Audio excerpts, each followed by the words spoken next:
your flesh and blood. Welcome to Tell Me Your Story, new paradigms for a new world where we're giving you choices and knowledge of those choices to help make your dreams come true.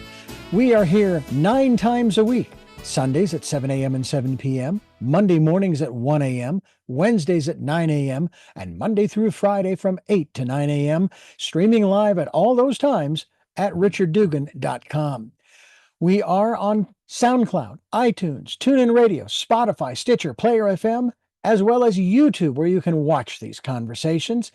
I hope that you will take time to subscribe and click notifications so that when a new conversation is posted, you'll be notified and you'll be able to tune in, listen in, and learn, and be entertained and inspired.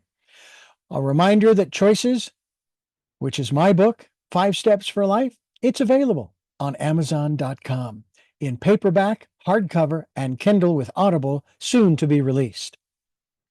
We also ask that if you can support the work that we are doing financially, we do have a PayPal account. It is there for your security as well as ours. And when they ask for an email address to whom you're sending, please go to richard@richarddugan.com. That's the email address. If you go to richarddugan.com, there is also a link directly to PayPal so that you can send us whatever support you can. And we thank you to those who have helped and to those who will help. We also ask that you take time during this decade of perfect vision, the 2020s, to go within to that quiet, peaceful, calm, still place and listen to that still, small voice. And with that, we now take you to our very special interview and guest here on Tell Me Your Story. And welcome to Tell Me Your Story, New Paradigms for a New World. I am Reverend Dr. D. Richard Dugan. Thank you so much for being here as we get set to go outside, in a manner of speaking, into nature. The quote from my guest is that nature is an incomparable teacher, and if you know how to follow her. And that's actually from C.J. Young. I stand corrected in that regard.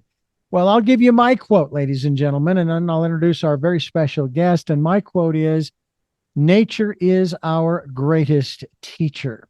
And the woman who is going to be teaching us here today her name is Shanti Mayberry. And Shanti, I want to thank you so much for being here on the program and also sharing with us the work that we're going to talk about, or that we're going to dive off from, so to speak. And that is your latest work as well. So thank you for being here. Thank you for having me. This whole aspect of the natural world is conversation for a lot of people, and it's consternation for a lot of people too. Because on the one hand, there are those of us who are doing our utmost in our small little corners of the world to take care of the natural world that is around us. Then there are others who want to, from their own interpretations of whatever writings they choose, subjugate, usurp, control, take advantage of all of the resources that Mother Nature has provided us with. I don't know if you've seen this particular short little video someone was sharing, but it was sort of, they were sort of like in amazement because they started running down the list of all of the things that we as human beings need and that are available here on the planet and that have been since man has been here. And that everything that they mentioned, they said, and each one of these items was at one time free. Now, I would add an addendum to that it's free as far as you're having to shell out coins, but there is a cost in terms of your acquiring it, be it food, water, shelter. And I wouldn't be surprised after the powers that be have turned water into a financial commodity, that air probably they'll try anyway, won't be too far behind. At least that's what they'd like. So in other words, that the only way that you're going to survive, and I mean literally, is by paying for all of the things that have been provided for us at no charge. It doesn't cost us a dime in that respect. I kind of want to start there in terms of the things that we are able to access in our own little circle. I live up here in Twin Peaks. You are in Santa Barbara, is that correct? Oh, no, I'm down in San Diego. San Diego, okay. It's a suburban or urban area? Well, it's kind of an urban forest area. It's the coastal hills of Del Mar.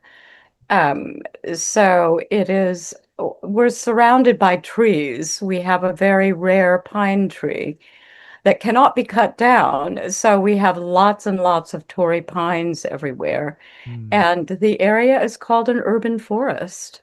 So it's kind of countryish. Yeah. Well, we live in Twin Peaks, California, near Lake Arrowhead.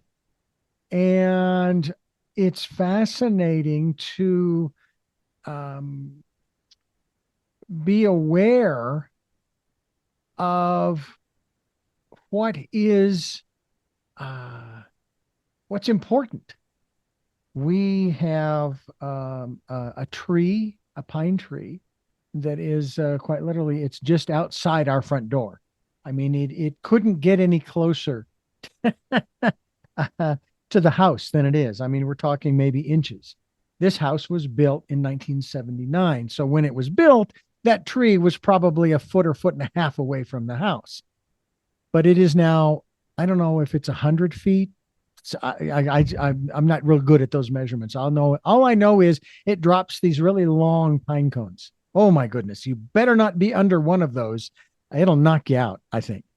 In any event, we have these trees all around us. We have houses that are around us too, but not that close. You know, we've got some distance. It's a beautiful place. Pine trees everywhere, probably like where you're living. And we also recognize that we are responsible for taking care of this little space, this little plot of land that we have been entrusted with. Um, I don't know if you've ever heard this line from, I don't know, maybe it's an Irish poem, but I know it's in an Irish song that says, "You do not own the land owns you." Let's talk a little bit about how the land owns us, how we are stewards. I know that in some ancient wisdom teachings, that is the terminology, that we are stewards. Can you define for us from your perspective, what is a steward? Well, it's a caretaker, really, of Mother Earth and her resources. Um, I think to be proper caretakers, we need to know, um, we need to know and love nature because we will protect what we love and know. So that's why nature reconnection practices are so important these days, Mm, especially with all of the chaos and the violence that's happening in the world. We need to have a place of refuge. And once we realize that we are part of nature, we have no separate life. Every breath we take depends on plants and trees, and the plankton in the ocean, exhaling their oxygen, and we exhale carbon dioxide, which oh, they need. So we are absolutely interdependent with all of nature's life processes. And when we realize that that our bodies are part of nature, they're not separate, um, then it becomes more important for us to become good stewards because we're protecting ourselves really by protecting nature. Um, Thich Nhat Hanh, who is a very well-known Buddhist teacher, recently passed, says he calls this interdependence interbeing. And I love that term because it means that we are totally part of this web of life.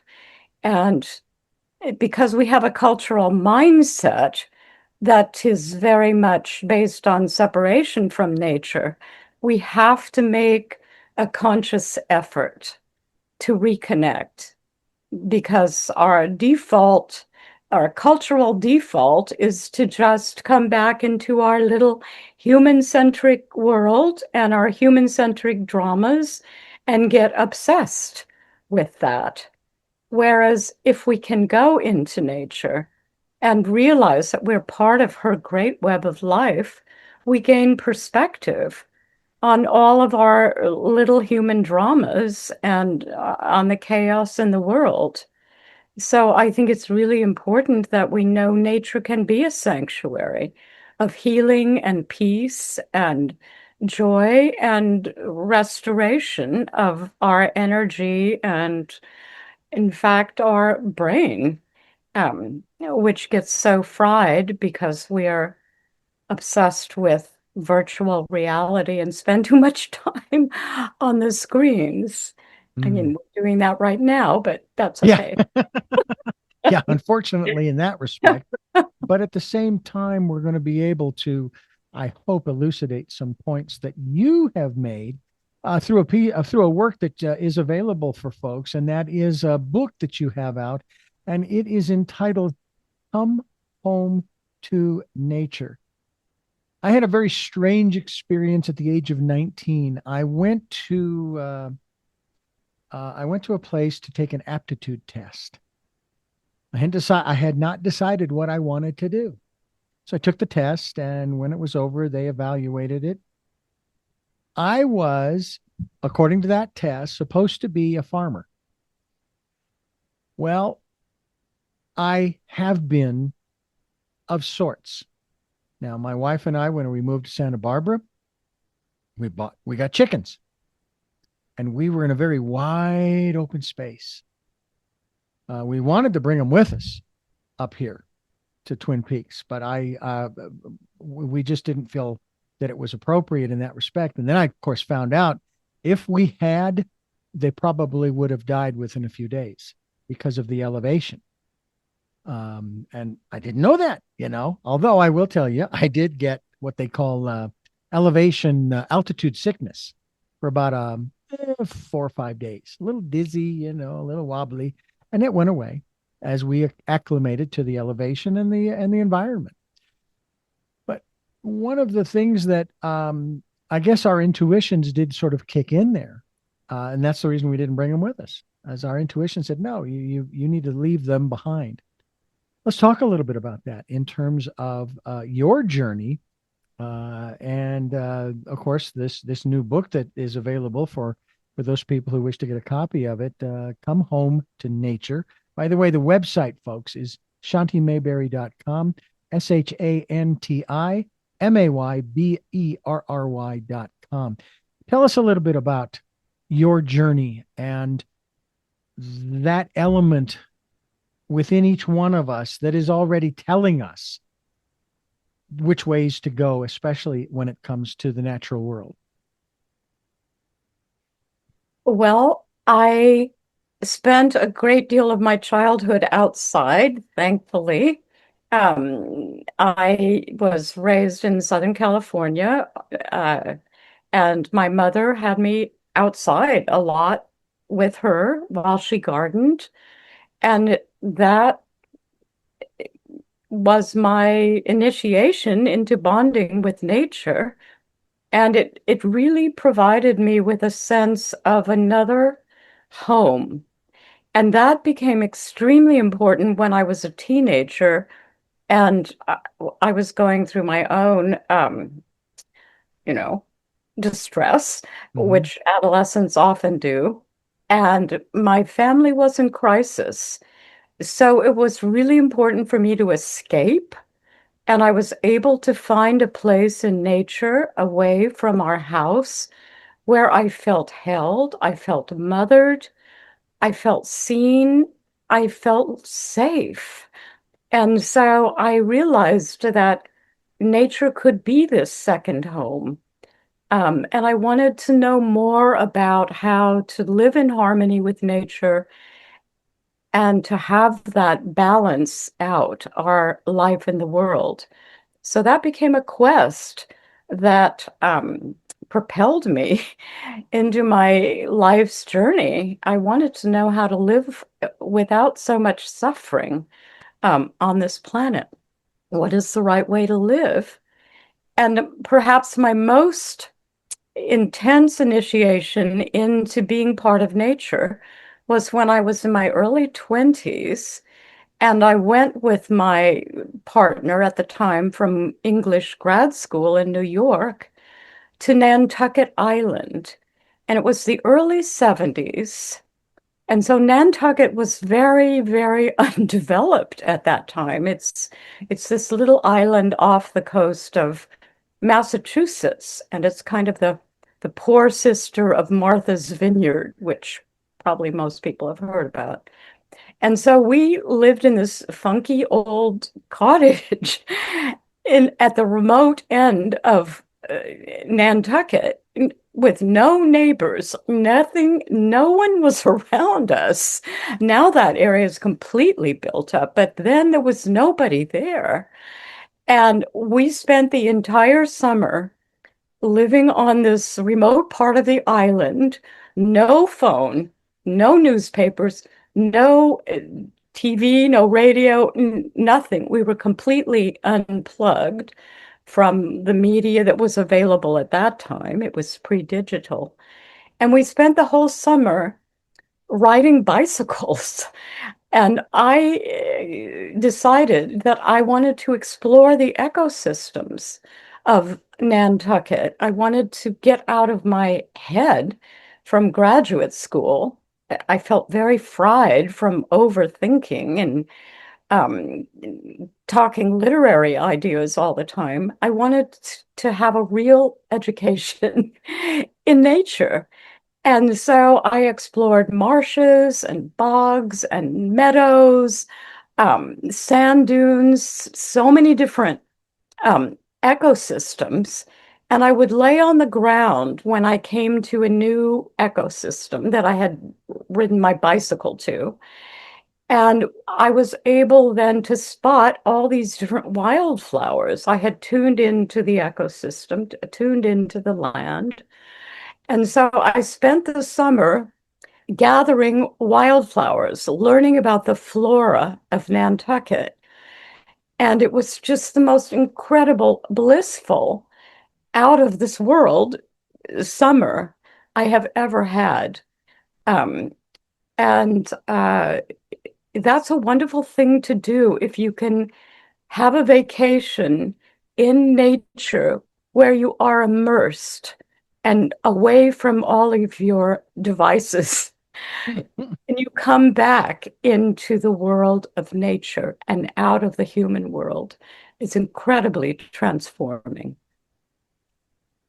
I know that whenever I would go bicycling in the city limits of Phoenix as a kid growing up, of course, to my parents' consternation, because I would go a lot farther than they would want me to.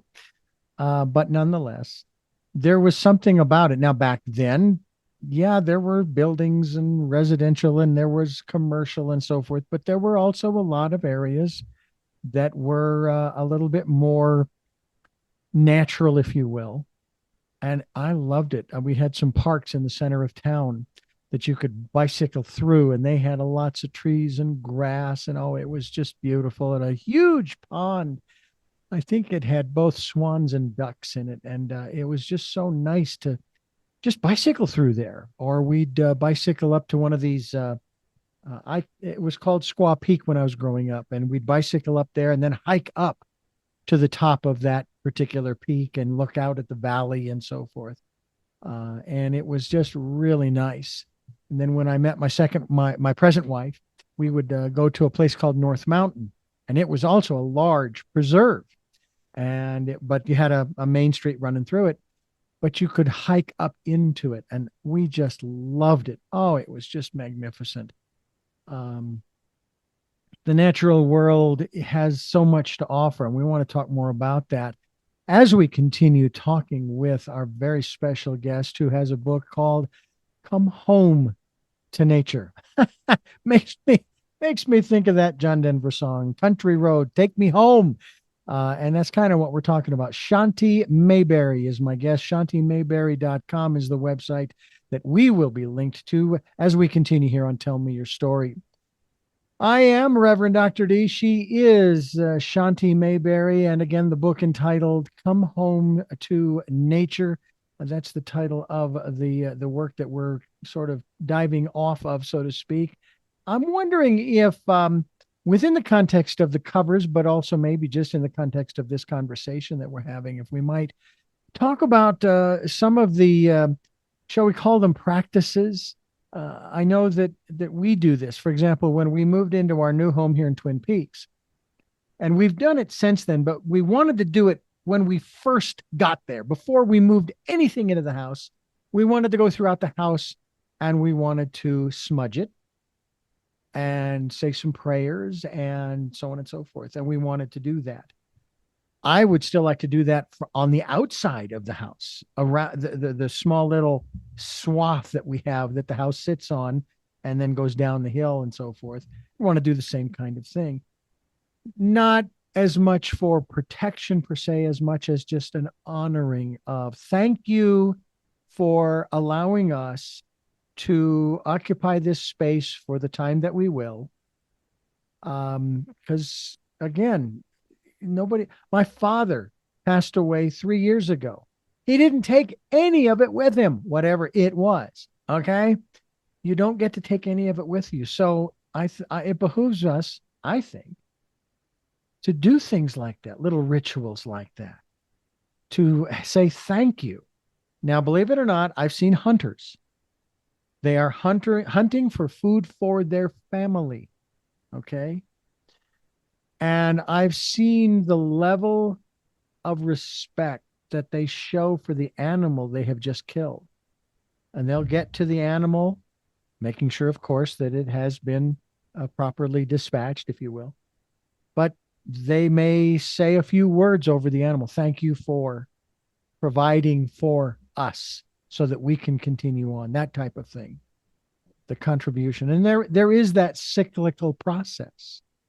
What about incorporating some easy practices, rituals, if you will? That's a big deal for me, ritual and tradition, ceremony, in terms of how we can reconnect to the natural world that is immediately around us. Yes, I love rituals for doing that. I practice a morning ritual, which I think is a lovely practice of going outside in the morning after I wake up and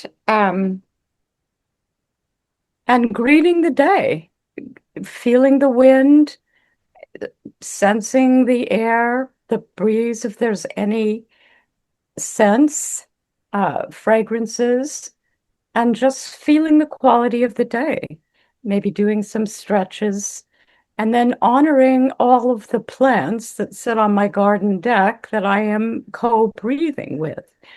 So it's just a lovely way to start the day, very positive. And I do that before I come into the digital world.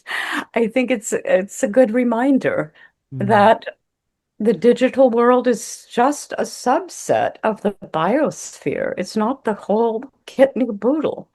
It's just a subset of the biosphere, and we forget that.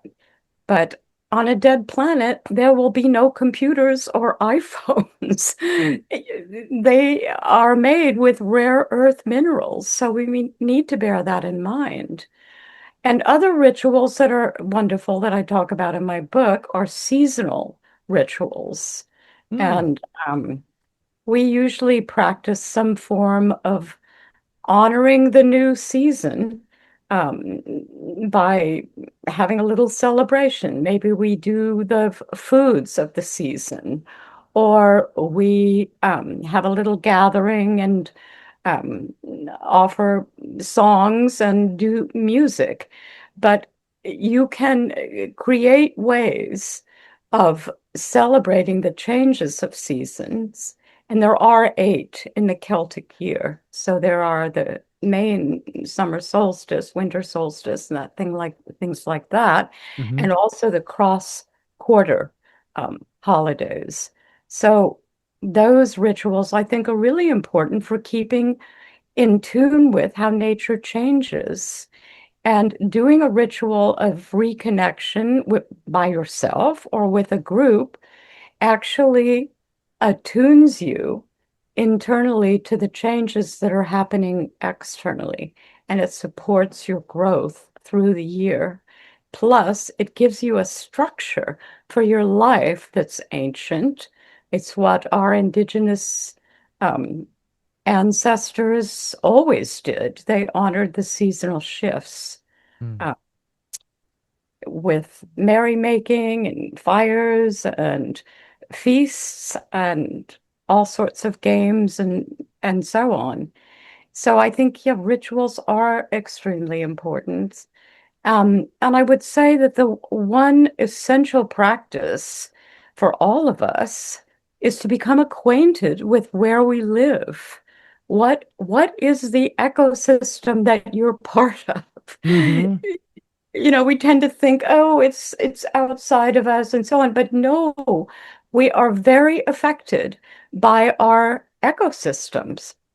And so I think it's important to get to know where you are, what kind of soil does the land have that you live on, who are your uh, neighbors, who are your plant and tree neighbors, who who are the local birds, the local creatures.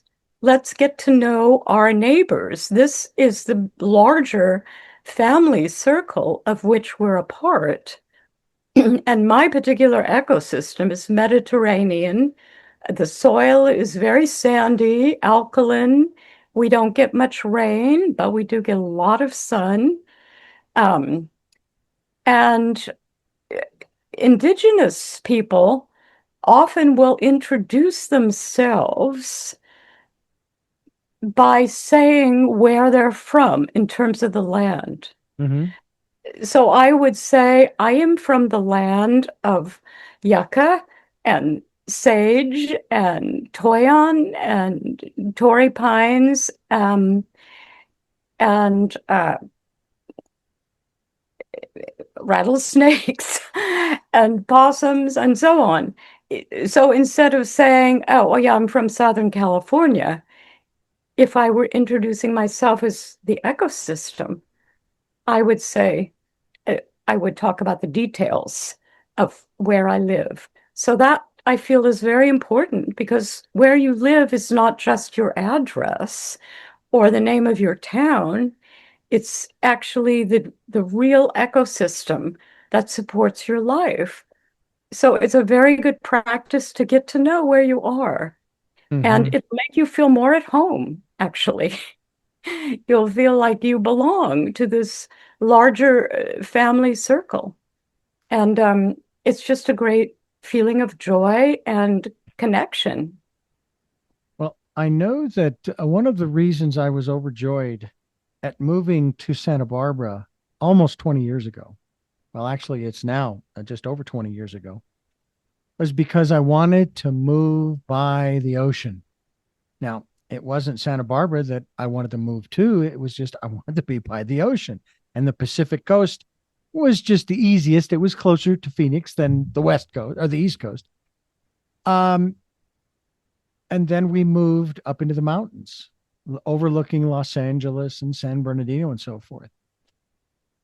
And what you just said uh, actually, I do still feel at home here up on the mountain, a mile high. First of all, I'm not that far from the water.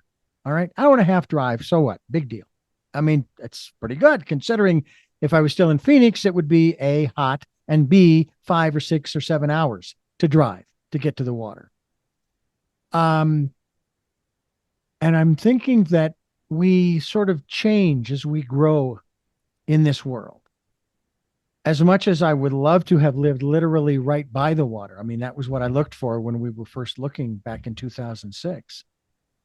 Wasn't too bad where we ended up moving, which was up in the mountains above Santa Barbara, about 2,200 feet. And it was only maybe 10 minutes drive to the water. Um, where we are now feels right. Where we were then also felt right. But then when we were moving, that sensation of, you know what? It's time to move. It's time to change places, to move, to shift, and to grow. I mean, we went from about 1,000 square feet to a 3 story. We called it 3 stories because we have a loft overlooking the living room, which is the second floor. And then we have the first floor with our 2 bedrooms. About 1,500 square feet. I mean, it really expanded. It was really nice. And we're around all of these trees. Now, James Redfield in his book, Celestine Prophecy, talked about, and of course, he was talking about the old growth forests of Central and South America. But we do have some areas where we still have some old growth forests. They may not be as old as some of those down in Central and South America, but they're still significant. And we have a great respect for these trees. I mentioned the tree that is now 3, 4, 5 inches from the eaves. The house is that close to the tree. So now I've got to prepare in the coming years to possibly cut away the eaves or have a contractor come out and sort of disassemble and then reassemble so that it's further away to give the tree the room that it not only needs but deserves. It was here first. It was here first. Do you find that more and more people are beginning to make the connection despite what I like to call the minority that's yelling louder and louder that we need to drill holes here to get what's in the ground and we need to take this out and take that out and on and on and on and on? Do you think that is a vocal minority, but it is the silent majority that is understanding how important our natural world is and our connection to it? Yes, I think that the majority of people are empathetic and good and aware of the fact that nature is important. And I think that as more and more people shift into an ecocentric lifestyle and away from just this small egoic lifestyle, but recognizing that we are part of the earth and co-evolving and co-creating with her, that we will gradually shift into a new culture, which is earth-based. It may take the rest of this century to do it, but as people in their individual lives become more and more ecocentric, which is what I hope for and write about in my book, that we will gradually shift into an ecological era, an ecological cultural era, and out of the industrial growth, patriarchal era that is causing so much suffering and problems. So, that is what Thomas Berry wrote about in his book called The Great Work, is that we do need to move into this, to shift into a new cultural era. So I'm hoping that when enough people start reconnecting with nature and realize, oh my gosh, this is so beneficial for my health and my well-being and my sense of joy, that we will gradually start to shift into this new era. But it starts with individual transformation first. And I think it's wonderful you have a guardian tree, Richard, right up close to your house, even though it's a little bit scary. to have it so close, but I think having that as a practice where you honor this as a guardian tree would be a wonderful thing. I have a huge 200-foot tall blue gum eucalyptus that's right next to my um, office and uh, garden deck. And I worship her. I honor her as my guardian goddess. And you just feel her presence and watch her change throughout the year. So I think having a tree that you adopt as a very close friend and guardian is a wonderful practice. And it's something you can easily do if you have trees near you or in the neighborhood. You can find one that you'd like to be best friends with. And it's amazing how they can guide you and protect you and be a companion.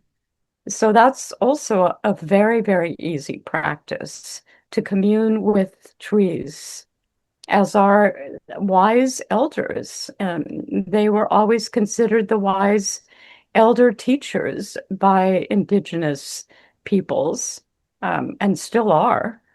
So everything in nature was considered alive, sentient, and belonging to its own tribe. So there are the tree people and the whale people, the rock people. They're nations unto themselves. And when we can accord them that kind of respect, something amazing happens. We realize that the world is alive, Yeah. it's animated, everything is infused with spiritual presence. And it's something that we knew as children. And to come back to that animistic perception of how everything is infused with spirit and is intelligent gives you a whole new circle of friends Mm. to enjoy. So I think, restoring that childlike animistic perspective is so important. One of the most essential things in nature reconnection is we realize that she's alive. She is wise. She can guide us. She's not just nature is not a dead object in the background to exploit. It's Which interesting. There are people who work with AI, for example, and I was talking with one of my guests just recently, and they were talking about the different voices for creating the audible version of their book. So they have AI do it, and he made reference to the voice and the AI as she. Well, the voice that I have is also a female, and I find that fascinating that we're doing that with AI, but we've been doing that with Mother Nature for centuries, no question, millennia, if you will. And two movies that, by the way, came up when you were talking about, the tribes and so forth. Number one was The Never-Ending Story, and the section of the movie where the rock creatures come up and they're there to help and so forth. And I just thought that was really an incredible cinematic undertaking and creation, but also just the metaphor that they created there was really very cool. We're talking with Shanti Mayberry, and her book, which I hope that you will get a copy of by going to shantimayberry.com, is Come Home to Nature. Come home to nature. That's where we live. That's where we want to be. And we hope that you'll stay with us as we continue talking with Shanti Mayberry here on Tell Me Your Story. I'm Reverend Dr. D, and we're talking about coming home to nature.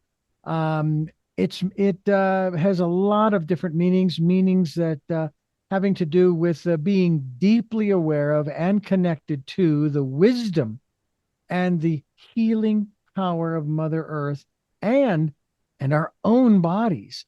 My wife and I are both Reiki masters, and in the trainings we were taught that we are conduits. That's all we are conduits, and we are directing that healing energy to that person or situation. And it is we allow that person or situation to do with it what they want. We're just kind of giving them a little more, kind of, putting more coal on the fire in the steam engine, so to speak. But the same thing can be true in the reverse, can it not, with Mother Nature when we call for help, when we call for assistance, when we call for support. I do have to say that as much as I love this house, don't get me wrong, this is a wonderful space and we're just having a grand time. We haven't even been here a year yet. One of the places that I would have no problem living in would be a hillside, not so much a cave as much as I want to dig out this space from within, that's in the hillside, remove all that material and move into that space to where I am now enveloped by Mother Nature. It's cooler in the summer, it's warmer in the winter, and you can make it almost any shape or size that you want.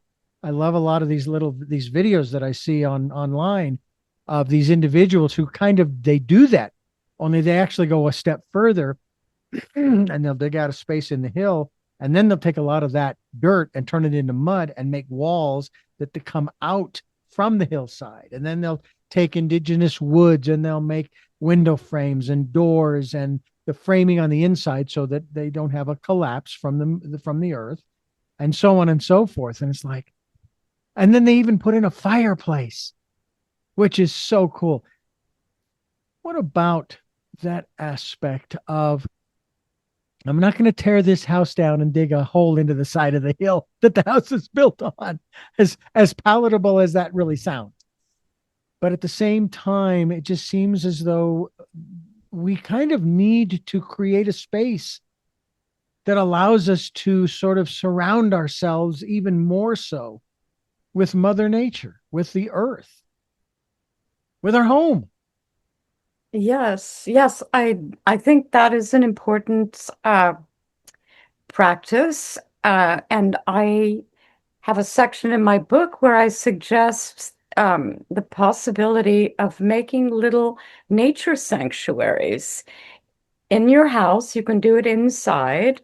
Find a special little corner of your house that you can put some plants around and maybe stones and shells or whatever from the local landscape, which is near a window, so you can look out. You can make that a little nature haven where you can connect and remember yourself as nature. Or you can, if you have a deck or a balcony, you can fill it with plants. So you are intentionally making these little nature sanctuaries in your house or outside. I've seen amazing decks that are full of plants and little meditation benches that are havens unto themselves. Or you can find a place in your backyard that you can make very special for a meditation spot. So there are lots of ways, to create these little nature havens. And I would say one of the main practices I use to submerge myself in Mother Earth, like you were talking about, is to lay on the ground. This is my favorite practice. It's very profound.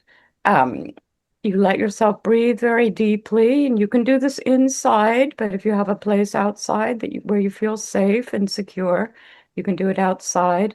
And you just let your body sink down, knowing that the Mother Earth beneath you is holding you. She's always holding us, actually, through the force of gravity. But you want to feel that her presence is mothering and holding you, and you let your body sink down. And gradually it will stop your thought loops. It will take you out of a stressed brainwave that might be a beta brainwave, more scattered and stressful, and down into a theta brainwave, which is meditative and relaxes relaxes the body and reduces stress. So this deep way of communing with nature will change your brainwave, put you into a parasympathetic rest and digest state, which is the involuntary nervous system. And in that sense, it is healing you. It's restoring you, giving you a sense of calm and restoring your energy. So laying on the ground, and I would say you have to do it for about a half an hour at least, can be a wonderful way of just feeling that you are merged with the body of Mother Earth. And I love this practice. I know there's another name too for the practice of walking on the bare earth, whether it be grass or dirt, if you can, and so forth, called grounding. Mm-hmm. And a friend of mine who I produce another program called Body of Health that is heard Wednesdays at 8 a.m. Talks about another practice while you are grounding, where if you have it, if you can, you turn your face, eyes closed, please, towards the sun. And you stand there for maybe just 5 minutes. That's really all you need. You don't want to stand there too long anyway. To take in that energy, if you will. And the combination of the two is sort of rejuvenating. And that's really what we're talking about here is rejuvenating, revitalizing our bodies, our minds, and our souls.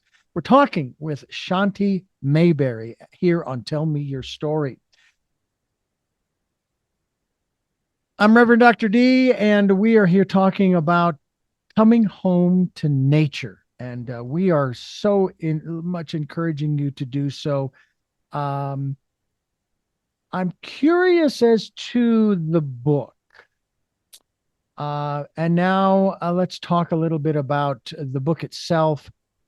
Not as much the words that make up the paragraphs that make the chapters, but more about the book itself in terms of its literal construction. What's it made of?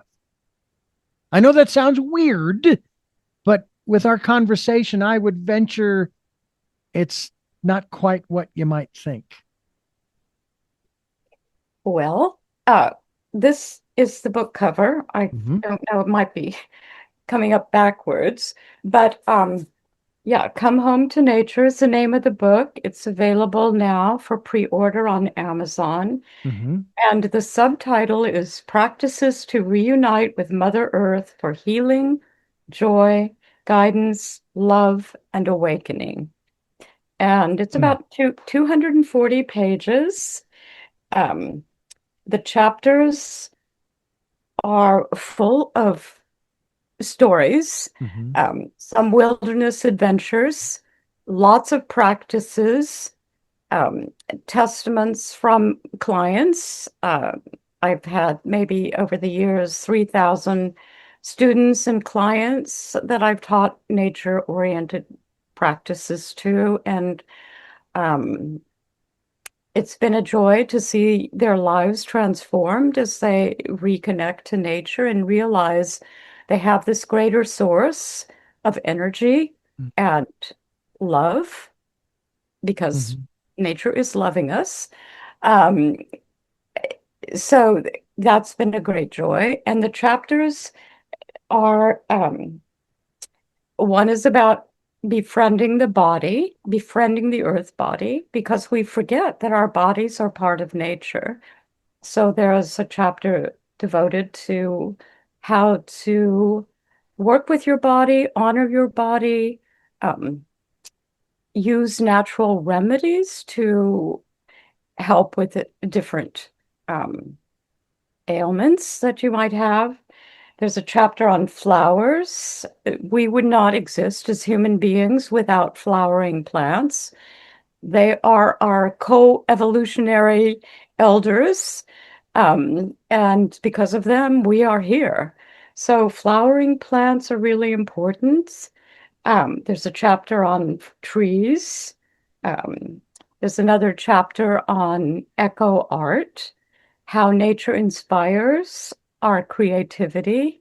And there's a list of practices that some of my students did um, to expand their creativity. And it was so exciting to see all the projects they came up with that I started doing some of myself, um, such as nature poetry and painting outside. Um, there's another chapter about indigenous wisdom and earth spirituality, reanimating our perception, and going back to that childlike joy of having all these friends in nature. Because as children, we read books that were about creatures in nature teaching us lessons. Creatures in nature talked, plants talked, trees talked. We believed that as children. And so we want to return to that animistic perception. We don't want to let that be repressed now that we're adults. So going back to that, um, grounding, practices for grounding in earth entrainment, as you mentioned, are very important. There are lessons also. There's a chapter on lessons from the healing garden, what gardens can teach us, how the earth school that we're in has certain lessons for us and certain principles that we need to learn, such as the interdependence one that I spoke of earlier, and also impermanence. I think this helps us tremendously as we age, when we notice that in fact nature moves in cycles. So we go from flourishing as children and blossoming as adults, and then we begin to wither as plants do in nature. And I think understanding the cycles of nature helps us ease the fear of dying, because we see in the garden that plants wither away and many reseed themselves, and then there's a return. So there's this flourishing, then a slow decay and letting go, and a return. So dying leads to this rebirth cycle, and it eases our fear, I think. Um, and there's other stories about wild kinship, making friends with animals. I've had incredible, intimate encounters with snakes and had a love affair with a great horned owl. So I've had lots of wild encounters. And there's also chapters about seasonal rituals, and how to actually rewire the brain in nature by paying close attention to what we see. Gradually, we can start rewiring the default negative bias in the brain, and we can start to look for wonder. So learning how to savor and pay attention to beauty in nature, how to hang out there for a few moments, breathe into it, starts to anchor this sense of goodness and beauty in the brain and lessen the survival mechanism of the brain and the survival stress. So, and there's also a few chapters dealing with ecological grief and despair, and how we can overcome that, heal that through participating in various kinds of restoration projects for the Mother Earth, and how to activate reciprocity and gratitude, which is a wonderful feeling. So I think you mentioned that, Richard, also before. Learning how to say thank you, you know, is having some manners with nature, because we're creating this new relationship. We're coming back into right relationship with Mother Earth. And so in any relationship, any human relationship, it takes time, it takes patience, it takes effort to really establish a deep and loving connection. And so we bring that kind of patience and effort to our reconnection process with nature. And eventually the reconnection becomes communion, a really deep, heartfelt communion. We feel loved and loving in nature, and eventually that communion becomes reunion. And finally, we're home, right? We're home. Uh, I'm and curious as to your thoughts. And I know you're an optimistic person. You wouldn't be talking about these things with us and having written this book if you weren't. Do you believe that Mother Earth, and I'll try to phrase this correctly here, on one level, does not need our help to survive? All right, on the one hand. On the other hand, as I have said over and over and over again, I don't care about the science you want to talk about. We need to clean up our home. But to me, there's a little bit of a difference between us cleaning up our home, our little space on Mother Earth, and Mother Earth having been here for millions of years and has survived an awful lot, that it seems to me that if we were to do something really stupid, Mother Earth would take care of it. She's not a weakling. She's very strong, very resilient, and so forth. What are your thoughts in that regard? Or does she need our help? well, I think for our sake, we need to be helpful stewards. When we recognize that the earth is our larger body, that's an automatic response. We need to stop exploiting her, um, which it doesn't seem like we're stopping. I mean, we can't look to the governments, I don't think, for this policy, which is why I feel like it's so important for individuals to undergo this transformation. And then there'll be power in our numbers for an ecocentric future. But the planet, nature will win in the end. Yeah. If we don't surrender to her laws uh, and recognize that we're just a tiny part of her great web, we don't dominate her. She is the one who will dominate us in the end. She has the power, the wrath of the elements, whether tornadoes or tsunamis, earthquakes, fires. We are always in danger of fire here where I live. I know what it's like to be on edge during the summer about fires. So there are plenty of ways in which nature can slap us in the face and remind us of her power, which I think we're afraid of, which is why we are separate from nature and can control her, because we have an ancient kind of fear of her amazing power. Yeah.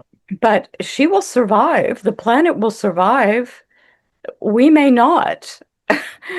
I do think it's important for our well-being psychologically and also to continue our life physically that we start to honor nature and recognize that we are just a tiny part of her. We don't dominate anything. And so we need to learn how to listen, how to surrender, how to obey. What are the laws we need to follow? And if we don't learn, well, she'll just get rid of us. There's a funny saying of nature bats last, right? She's That's going to right. win. We won't Yeah. win. Yeah. Yeah. I'll ask you one final question, assuming I can remember what it was, having to do with this process.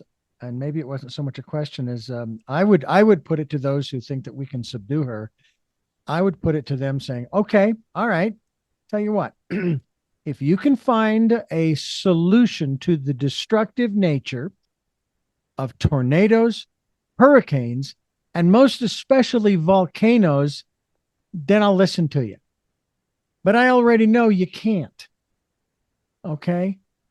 We have been trying over the centuries, the last maybe two or three, maybe having to do with Ben Franklin, trying to somehow access this unbelievable power that's in the lightning bolt. All right.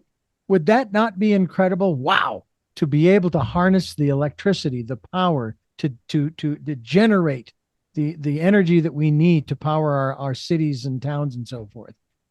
But it comes so fast. It's so horrendous that there's no way to capture it. It's too powerful.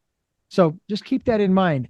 You come up with a way to solve the flow of lava, to solve the flow of a tsunami, of the ferocity of a hurricane or tornado. I'll sit and listen to you. But I already know you can't, because we're not supposed to. We're supposed to adapt. And quite honestly, that is kind of what we do best, because that's what we do. We do adapt. And we've been doing that as long as man has been on the planet. If only we could just get along with each other, that would be kind of nice. I really would love to see that happen. Once again, the book is entitled Come Home to Nature. My guest is the author, and her name is Shanti Mayberry, and you're listening to Tell Me Your Story. Shanti, I actually have three final questions I want to ask, but I've got one regarding your name. Tell me about your name, Shanti. Where does it come from, and can you tell us what it means? Oh, well, it means peace in Sanskrit. And I lived in India many years ago now for about 8 months, studying meditation in various ashrams and yoga. So I was given that name by several sages and decided that was my name. So I changed it many, many years ago. But being in India was wonderful, wonderful experience, sometimes very challenging. But I noticed people there live much closer to the earth than we do. So that was a teaching in itself. Mm. Well, thank you for that. And I thank you for sharing your story or the work that you are doing and what is so about your life with all of us here on the program. As I said, I do have three final questions to ask, but before I ask you those questions, I want to thank you for listening to and watching Tell Me Your Story. New paradigms for a new world, where we're giving you choices and knowledge of those choices to help make your dreams come true. We're here on Sundays at 7 a.m. and 7 p.m., Monday mornings at 1 a.m., Wednesdays at 9 a.m., and Monday through Friday from 8 to 9 a.m., streaming live at all those times, all 9 of them, at richarddugan.com. We have podcasts on SoundCloud, iTunes, TuneIn Radio, Spotify, Stitcher, Player FM, Blueberry, iHeartRadio, Amazon Music, and we're on YouTube and Rumble. I hope that you will subscribe and click notification. We also hope you'll get a copy of my book, Choices, 5 Steps for Life. It is available in a hardcover, paperback, and Kindle. And also, if you can help us out financially, we would be gratefully appreciative. Any amount is welcome, and everything really helps to keep things moving forward. We have a PayPal and a Zella account, and you use the same access to support us by using my email address, which is richard@richarddugan.com. And we also hope that you'll take time during this, the decade of perfect vision, the 2020s, to go within to that quiet, peaceful, calm, still place and listen to that still small voice. And with all of that being said, we move to the final three questions for a very special guest. And the first of those is, Who is Shanti Mayberry?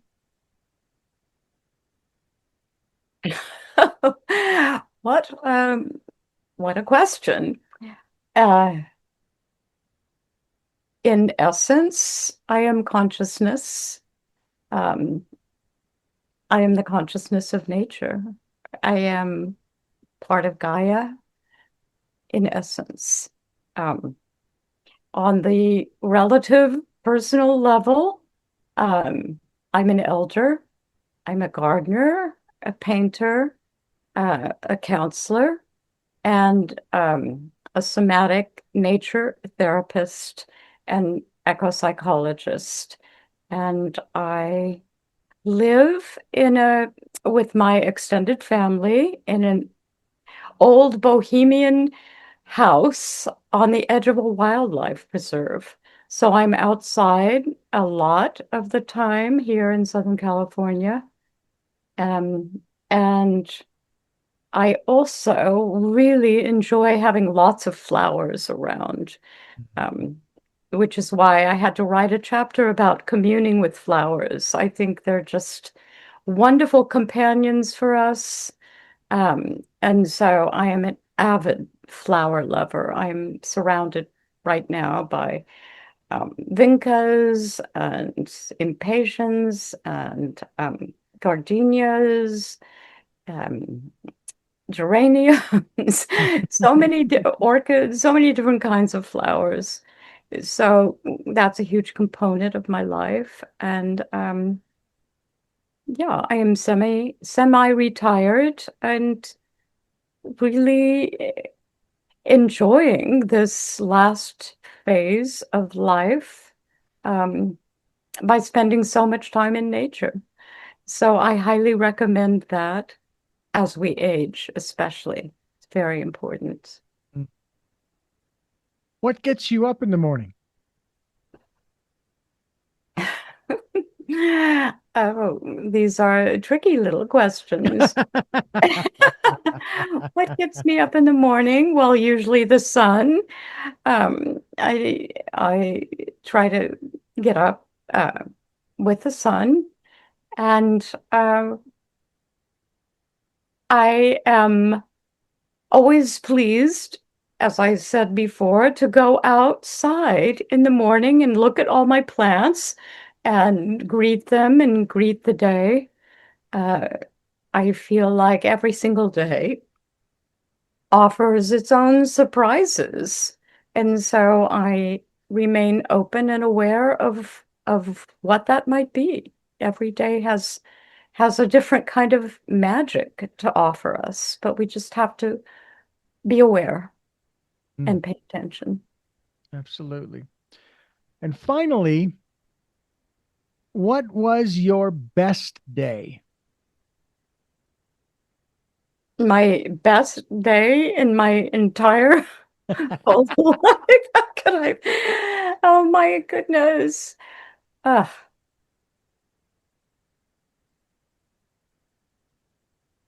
I don't know if I can choose a best day. I've had so many wonderful days. I honestly uh, don't know if I can choose the very best one. I'm sorry to say, but they're all, they've all offered different gifts. Hmm. So hard to say which one was the top. Okay. Well, that's fine. I've had all kinds of answers, including, are you ready for this one? Mm. Silence. Ah, And it wasn't because they couldn't choose.